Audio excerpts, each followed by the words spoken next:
Sumba adalah satu dari belasan ribu pulau di Indonesia yang memiliki keindahan alam dan budaya.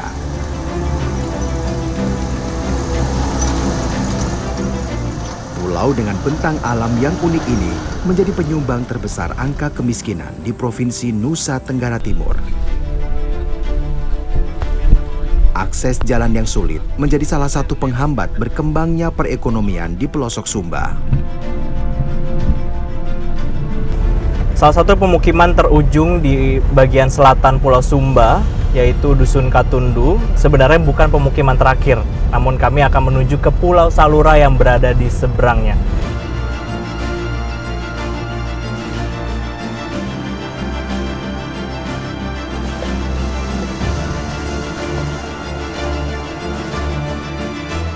Dan akhirnya, setelah berkendara selama 7 jam dari kota Waingapu, tibalah kami di Katundu. Katundu hanya sebuah dusun, bagian dari Desa Pramadita, Kecamatan Karera, Sumba Timur.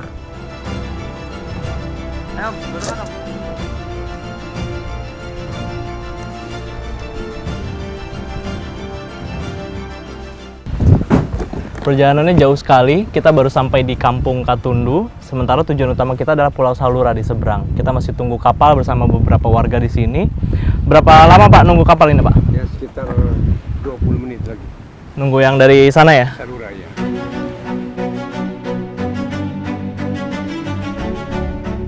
Ternyata, tak hanya kami yang akan menyeberang ke Salura. Ada juga Mas Ah dan Hadijah. Mereka baru tiba setelah melakukan perjalanan ke puskesmas yang ada di Ngongi. Mama, ini kedatangan ke Katundu nih untuk urusan apa Mama? Urusan bapak ini masuk rumah sakit. Bapak masuk rumah sakit? Iya. Oh, rumah sakit di mana di sini? Di Ngongi. Ngongi, jauh itu. Jauh. Naik apa kalau dari sini ke Ngongi? Pakai oto pribadi. Oh, naik mobil juga. Untuk bisa naik ke atas kapal, kami harus mendekat ke bibir pantai dengan membawa seluruh barang bawaan.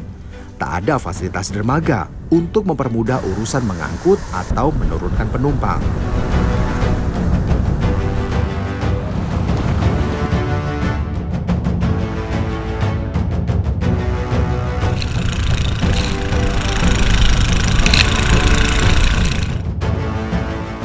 Meski Pulau Salura nampak di depan mata, sebenarnya jaraknya cukup jauh dari Katundu, sekitar 2 jam perjalanan dengan kapal. Itu pun jika laut sedang tenang. Jika sudah masuk musim barat, tak ada kapal yang mau berlayar.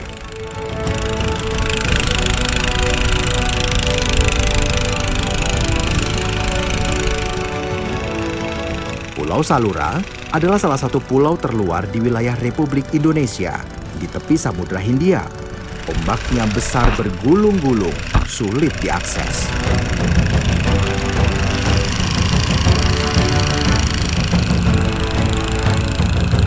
Ini kita beruntung sedang ada kapal. Biasa kalau kapal yang hari pasar itu hanya ada hari apa? Selasa. Selasa saja.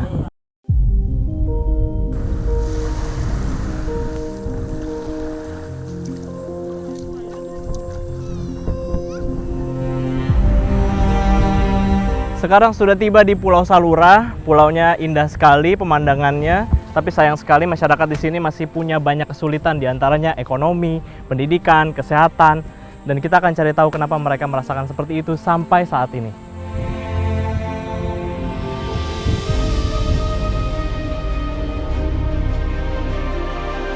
Pulau Salura termasuk salah satu pulau paling selatan di wilayah Republik Indonesia, berbatasan langsung dengan negeri kanguru Australia. Jaraknya hanya sekitar 800 mil saja.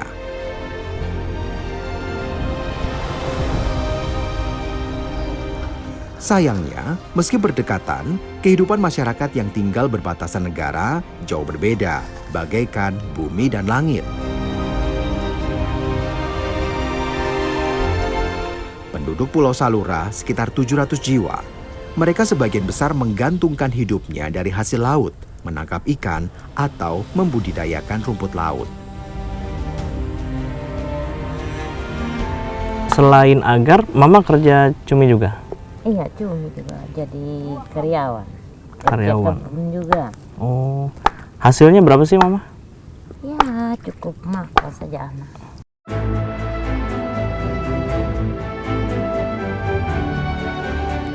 Sejak adanya budidaya rumput laut, kaum perempuan di Salura mendapat tambahan penghasilan yang lumayan.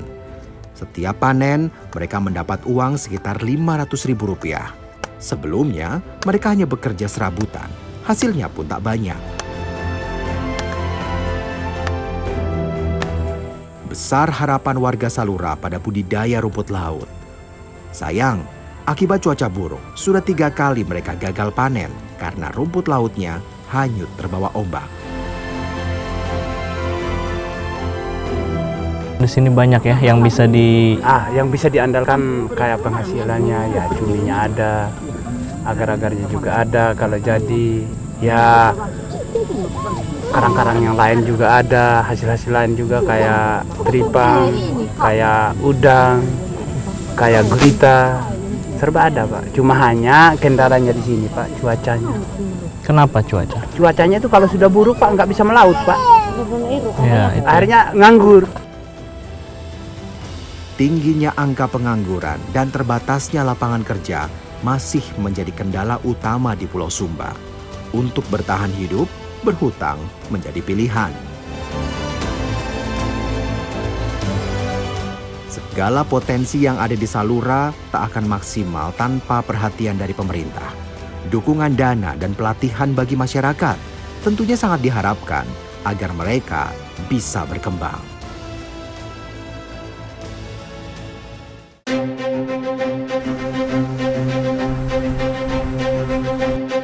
Hanya ada satu desa di Pulau Salura, yaitu Desa Praesalura. Posisinya berada di bagian yang menjorok ke arah pesisir.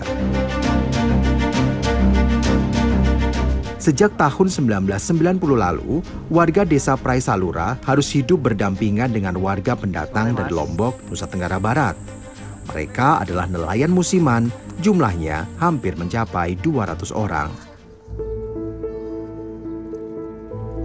Selama 9 bulan dalam setahun, warga Salura mengandalkan hasil laut untuk penghidupan. Pada masa itu, cumi dan ikan melimpah ruah.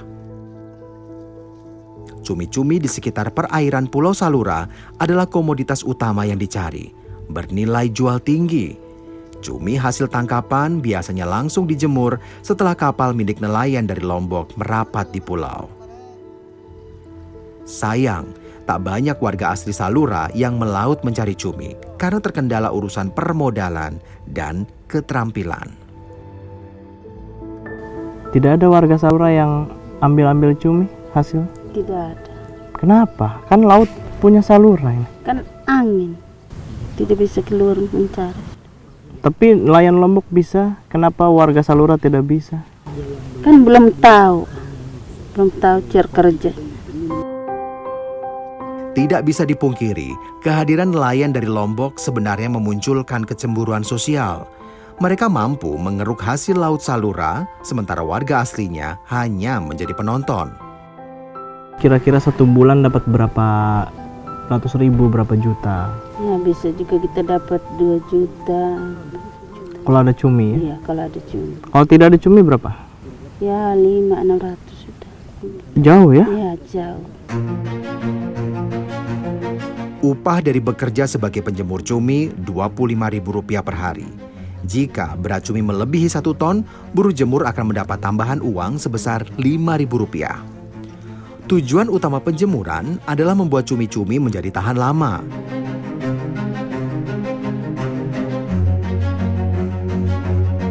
Cumi kering lalu dikumpulkan sampai berjumlah 1 atau 2 kuintal. Selanjutnya, cumi kering akan dibawa ke Pulau Lombok untuk dipasarkan.